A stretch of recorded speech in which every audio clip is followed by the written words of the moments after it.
Good afternoon. Good afternoon. Hey, Deb, how you doing? Good, cold.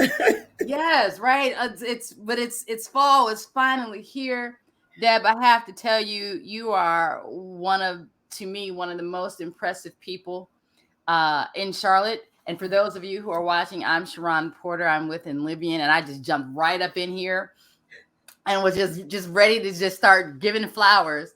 I'm Sharon Porter with Enlivian, and this is our Live TV, where we talk about things that of interest to all of our community, but especially our residents and our participants. And with us today is Deborah Phillips of Charlotte Block Love Charlotte, who you've seen her on the news. You've seen her uplifting, raising her voice, raising plates, doing everything she can to make Charlotte a better place for those who are really challenged. And we see a lot of challenges going on today because let's just be honest, before we get into it, like inflation is out here like crazy. I mean, how are you seeing inflation impact families? So right now, inflation is impacting families through groceries. Like the grocery bills are ridiculous. We assist when we can with groceries, but even trying to find turkeys, where back in the day you get them 39 cents a pound, and we saw them gradually go to like 64 cents a pound. And like I think the cheapest bird outside of what you can get when you buy so many groceries is 98 cents a pound. Wow. And inflation is ridiculous. So let's talk about what you do because today our show is called Shaping the Future of Charlotte, one meal at a time. Tell us what Charlotte Block Love is and how did it begin? So, Black Love Charlotte, we are an organization where we don't just assist those that are homeless. We assist those that may be on the verge of homelessness, those that may have a need in their home. And one of the ways that we really try to get individuals to come to us is through trust and consistency. Mhm. It's not always easy. I tell people the number one thing that keeps people in the situation that they're in is pride. So we try to break down that barrier of pride by gaining your trust and letting you know we're not going to tell your story. We're not going to, splatter you all over social media saying, oh, well, we helped so and so.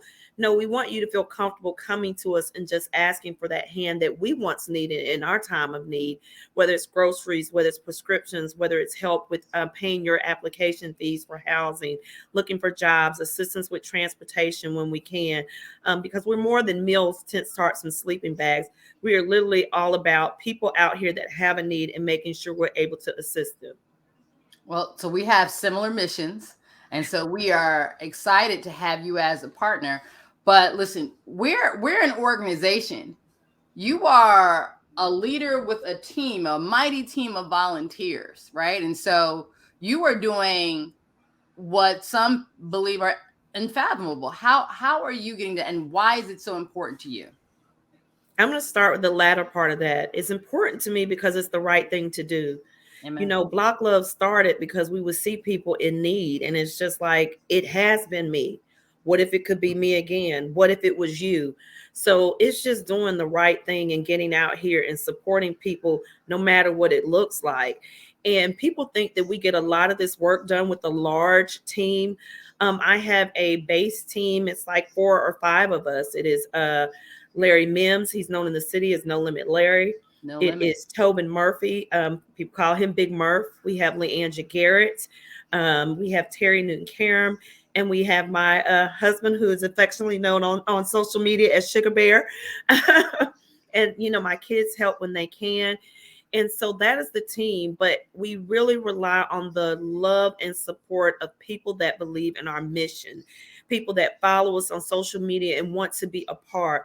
Our volunteer base is absolutely amazing, and they help us get this work done. It's absolutely astonishing. You all have partnered with us on events for our residents. We have done a Mother's Day. We have done Mother's Day Mom's Night Out. Mhm. We have done a family reunion. We have done trunk or treat, and soon we have Tis the Season for Bingo that I know our residents are just going to love. Um, so, what's the biggest challenge and the greatest reward in doing this sort of community service? I'm going to say our biggest challenge with the size of our organization, because we still are grassroots, we still are very small, is funding. And Mm. so we do rely on private people, private individuals, even smaller businesses to support what we do. But we're trying to build capacity so we can move beyond that and not have funding be a barrier. But what is so rewarding about that, the work that we do, is that that one person that comes back and says, Deb, thank you so much. Like right before getting live on this interview, I had to run and go get me some much needed coffee. And so I ran to go get me some coffee. And a new brother I had met just recently, I believe last Thursday, he needed some shoes, and I got to QT, and he was there. And it blew my mind because I was determined to hold these shoes in my truck and to be able to give him those shoes and try not to cry and see him just light up. That is the reward. Like he had on slides and socks, and he threw them in the trash, and I just watched him, carefully take apart the laces and fit the boot perfectly to his foot. And I was like, God, that's the reward to me. It's rewarding to know that a sister that we hadn't seen in a couple of weeks, whom I figured probably had housing, to run into her while I was getting lunch. And over 5 years, she's been waiting to get into housing, and she is finally housed beyond all barriers. And to cry and laugh with her. And she's got a cell phone. So girl texts me now. She's like, blowing me up in text with just hearts and love and smiley faces. She just sends me a world full of emojis every single day. That's the reward for me and for our team. That's amazing. And so it's, first of all, you all are all over the city. How often are you serving? Like, so I need people to fully understand how you all are changing the city one meal at a time. How often are you out there serving in the community?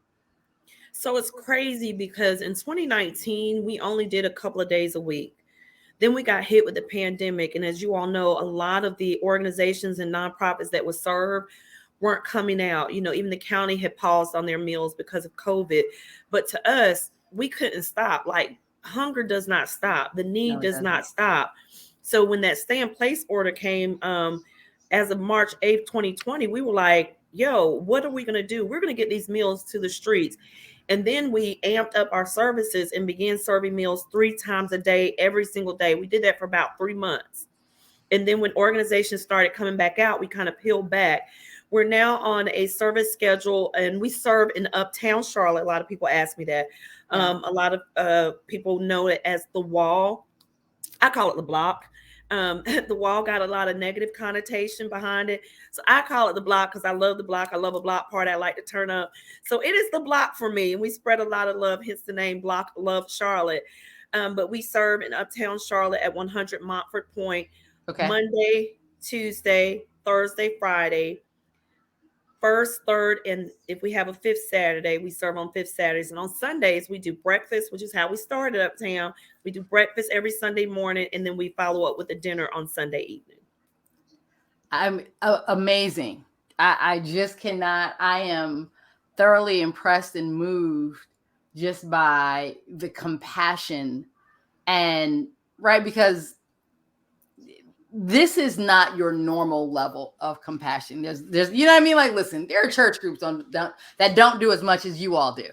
Let's just be honest, right? There are churches who are in the business of serving 7 days a week with staff who are not doing it like you all are doing it. And so where does this come from for you? Man, it comes from a place of love. Like I have been through so much in my life, including personal challenges. Like I said, I've been homeless myself 3 times, Mm, surviving domestic violence and domestic abuse, being molested at a young age. mm. But man, not giving up, not letting that hinder me, not letting that keep me back, and being in a place sometimes of need, and people tell you no, especially like those that are blood or family tell you no, knowing what your situation was. And I had to move beyond that. I couldn't even hold ill will toward them. I had to have a forgiving heart because, you talk about the church, but that's what the Bible teaches us. And that's not to be churchy on here. It is just who I am. It's who God made me to be. And if I'm going to be an example or a small part of that light that's within him, I got to do what I'm doing in the way that he assigned me to do it in. And that's what we do. I don't pull back. I don't hold any bars. Like, I am literally just doing the work of what God has assigned me to do right here on this earth, well beyond the issues of congestive heart failure, beyond heartbreak, beyond sleeping at one point in my own car. Like, I look beyond that because I know there's greater if I just do what he tells me to do. And the more that I give it out, if I keep this hand open, I'm constantly giving, guess what? He's going to constantly give to me.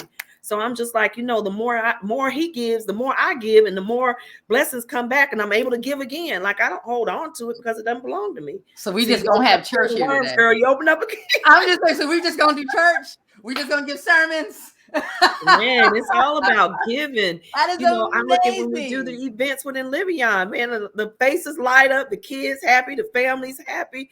Man, everybody eats around me. I told people, you would never go hungry around me. I might can't pay you, but I can feed you. Listen, I mean, that is amazing. And so you also spoke to challenges, and I know you all were in the news which is crazy, because you sit there and think, who would sit there and try to steal from y'all with all the good work that you all are doing?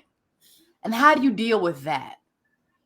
Adversity is going to come, but I told everyone it makes us stronger. I mean, look, immediately after our trailer was stolen back in July, we came out full force, man. We did 3 powerful events immediately after, including the event where we did the reunion. We went to Houston, Texas. I rented a U-Haul. I said, devil, you will not stop me. Okay. I was walking around the warehouse yesterday because I was like, where are all my tables? And I remember they're on that stupid trailer that got stolen, and I said, God, but we had in our account for me to go to Sam's and buy more tables. Like, where there's vision, there's provision. So I look beyond whatever happens outside of what we're trying to do, because nothing can stop this mission or this vision. Like, we maintain, we sustain, we continue to spread love.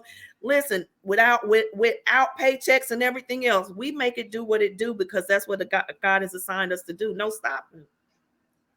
Again, we just gonna have church out here today. We real. No, we just church. We just gonna have church, and we just gonna drop mics.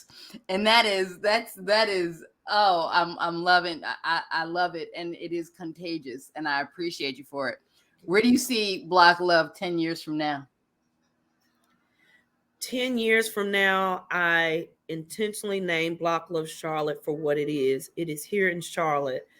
It will be in Florida somewhere. Block Love Miami, Block Love Atlanta, Block Love Louisiana, Block Love Memphis. Like, we're going to take the United States by storm. And that's not to brag. That's not to, toot our own horns, beat. Having vision. We're very intentional about why we named our organization the way that we named it, because we want to spread love, not just on this block, not just on that block, but on blocks everywhere, because we've seen the need. We also know that we serve in love. We're not looking for anything in return. And when you serve in love, God will enlarge your territory. So we're ready for it. So you ask me in 10 years, just get ready to see what we're going to do.